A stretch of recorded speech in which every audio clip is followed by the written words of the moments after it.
Today we are back at track fitting a new upgrade to the rear of our BMW G87 M2, which in theory should give us a lot more traction at the back of the car. However, does the theory actually translate into practice? Well, today we're back at Anglesey Circuit and we're going to be finding out with data and our professional racing driver, see if this upgrade actually makes a difference in reality. So the part we're fitting today is the rear traction arm. Now this in my hand is the standard rear traction arm that's just come off the car. The guys are currently under there right now installing our adjustable rear traction arms to the car. We've just been out and set the baseline and they're going to install the arms now and so we can get an after track, same day, same conditions, same tyre, same driver, which is really cool. Now, the reason we're actually installing this traction arm is it actually alters the kinematics of the rear hub and it dynamically changes how that hub operates. Now, when we talk about traction arms, which mount sort of to the front of the vehicle and to the bottom of the hub, a lot of people talk about anti-squat geometry as well, because the angle of this arm would also affect anti-squat geometry. Now, what we're doing when we fit our arm is it's an adjustable length arm. We're not actually changing the angle of the arm in the car, we're actually changing the length of it. Now, the length will technically very slightly affect the angle of the arm, but the effects on anti-squat with this install is negligible. So that's why we don't focus on anti-squat geometry at this point, because installing the traction arm and increasing its length by the set amount we're doing today only has a very, very negligible change on anti-squat, and you would not feel that as a driver.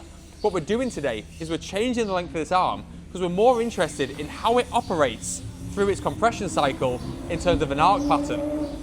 Now, when we set this arm longer than stock by a set amount, what that actually does is it alters that arc pattern, and under compression it very slightly rocks the rear hub forward and down, digging the front edge of the tyre into the ground. The leading edge of the tyre gets mechanically pushed into the ground.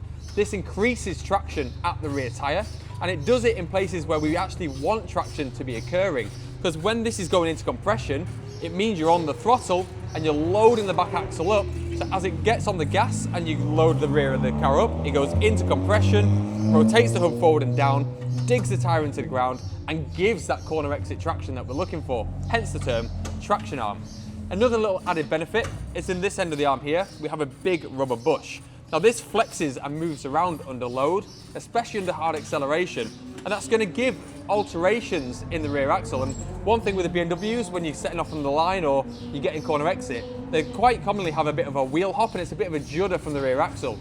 This is often this rubber bush actually flexing and moving around, which gives that instability at the contact patch.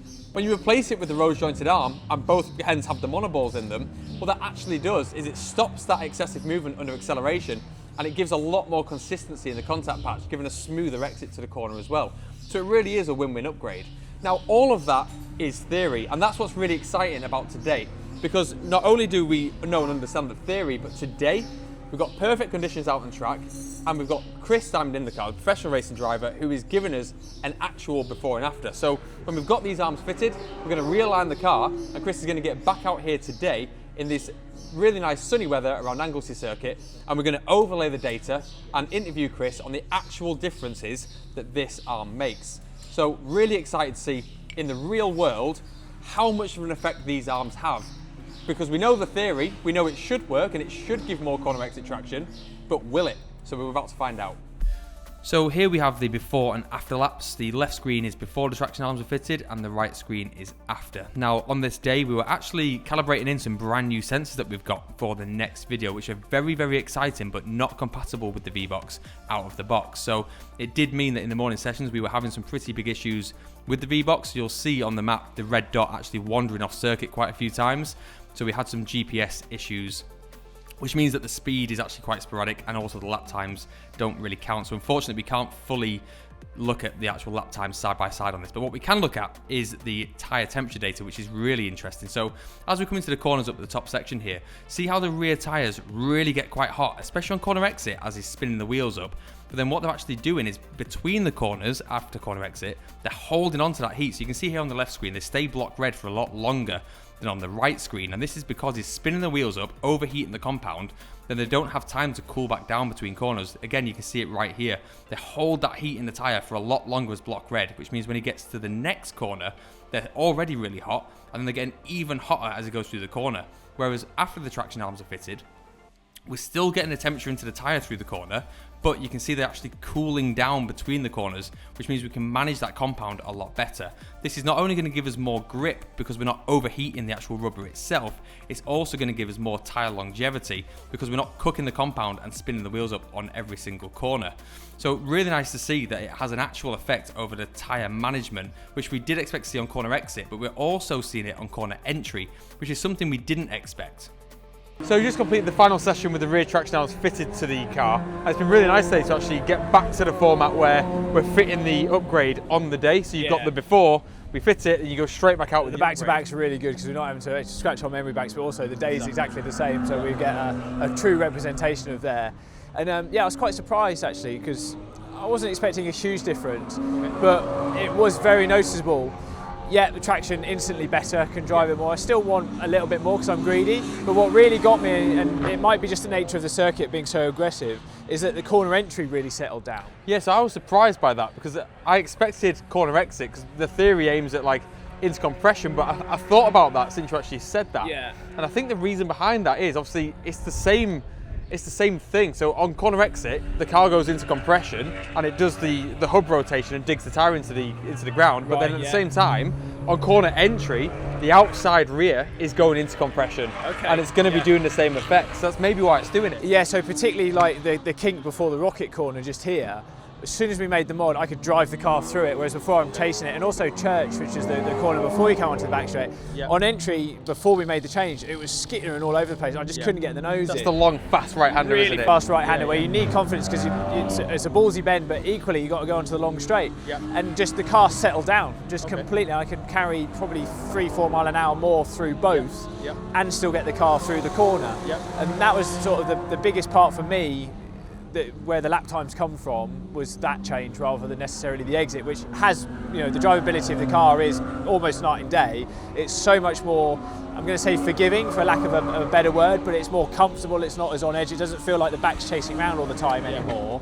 So that confidence is really building. But it was more for me on the entry attacking the early part of the corner than necessarily the exit. Yeah, I mean, on the onboard as well, that's the thing I noticed the most, that really long right-hander. But this morning, you were sort of chopping at the wheel to get it through the corner. It was barely turning right all the way through it. The car was just always on a little bit of opposite lock. The wheel was either straight or slightly off to the left all the way through the corner. That's the rear end just coming round. It's turning on the rear. The front was doing very little, just the back was coming round. Yeah. Now I'm actually telling the car what I want it to do, and I can drive it off, and I can certainly apply the power much more confidently and with some conviction, and it will drive up rather than just lighting up the rear wheels. Yeah, nice. I mean, it's quite interesting that we expected corner exit G to increase and like that corner exit traction and stability. Yeah. But what we've actually seen is corner entry stability has increased, which means that you're going in with more speed. It's now more stable, you don't have to worry about swapping ends. So you're carrying even more speed at apex, and then you're back on the gas sooner due to the increased traction at exit. So overall, the entire corner has lifted. Yeah, and I'm also travelling slightly less distance, whereas before I was really having to square the corners off to get the car in. Now I can nick a little bit of distance and just make the corner, say, rounder, but I'm just nipping off that square edge to rather get the car straight on the exit. I can now just have a little bit more turn in it and just nick that distance on entry, which then again, the shorter distance is better. So just to unpack that a little bit, so before you weren't able to put more steering angle on because it would upset the rear, which means you have to take a longer line to keep it more settled. Yeah, so I would have to turn the car later in the corner to allow it to be squarer off, whereas now I can apply more throttle with a little bit of lock as I'm releasing it, so I'm shaving distance on the entry because I can roll it in a bit more. Yeah, I've got a bit more lock on because I'm going tighter, but that distance shaved is the compromise. Okay, that's interesting. So that now it's like more settled and balanced to drive it different and a bit harder, basically. That's really cool. All right, well, thanks again for driving it. I mean, it was really nice to see that today because this morning we were talking about, we know what the theory is, but I was just really excited to see the applied sort of science in practice, and it's really interesting. We've got a beautiful day for it. Exactly, yeah. So yeah, awesome. Yeah, really, really pleased with the outcome. But one thing I did notice, I was watching you on the pit wall, was how much roll this car has as well. Like, mainly turn one, it's a fast left, and you can see on the brakes quite a bit of pitch, but then you turned in and it really did seem to lean, so I think we need to address that. I can feel it digging in. Now we've got that little bit more camera on the rears, I can feel it digging in and just rolling the car. I'm not feeling it at the point where I'm like, oh, she's a wallowy old Hector, but if I can have more support, it's going to just make everything better through the corner. Yeah, okay, so I think we're going to address that next. It seems like we've got the balance back where we wanted it. We've got more grip shifted overall. Dramatically for the better, yeah. Yeah, exactly. So now we just need to get the actual car itself under more control, I think, and that's going to help us go even faster again. Yeah, I say that's not going to change anything with balance, but it's just going to make it feel another step better, which is what we've achieved today as well. And also, I think it's time for some new tyres. These are ruined. You've finished them off today, They so are done. yeah, time for some new tyres, and we'll go again. Awesome, all right, thank you very much as always. Pleasure. All right. So some really big improvements made today, and it's been really impressive to see the change in the balance in the car by adding just one component to the chassis with the rear traction arms. Corner exit traction was massively improved, but what was quite surprising is that Chris said that the corner entry grip was also improved and that he could turn in quite a lot harder and lean onto that tyre through the corner. So he said the whole stability of the car improved quite substantially. And then through a lot of the fast corners, he wasn't fighting with the steering wheel, trying to correct the oversteer throughout the entire corner anymore. It was a much smoother process on the steering as well. So not only did we get the corner exit traction that we were expecting to see based on the theory, we also got some really other nice trade-offs, which was that corner entry stability and then just keeping the car much faster and cleaner through the whole corner without having to fight the car anymore. So really nice to see the upgrade take effect there in the real world as well. Going forward in the build series, we actually have some really cool sensors coming out as well that help to visualize the chassis roll of the car. It's LMP1 technology that we're taking into our build. So not only are we going to have the infrared tire temp sensors live, we're also going to have sensors that visualize and replicate how the chassis is physically moving around, and we can display that on the screen. So we're very, very excited to bring those your way as well. If you have any questions or comments on the build, pop them in the comment section and we will do our best to get back to you in there. And if you haven't already, subscribe to the channel because you don't want to miss out on the future of this build, as well as all the other builds we've got going on in our channel as well.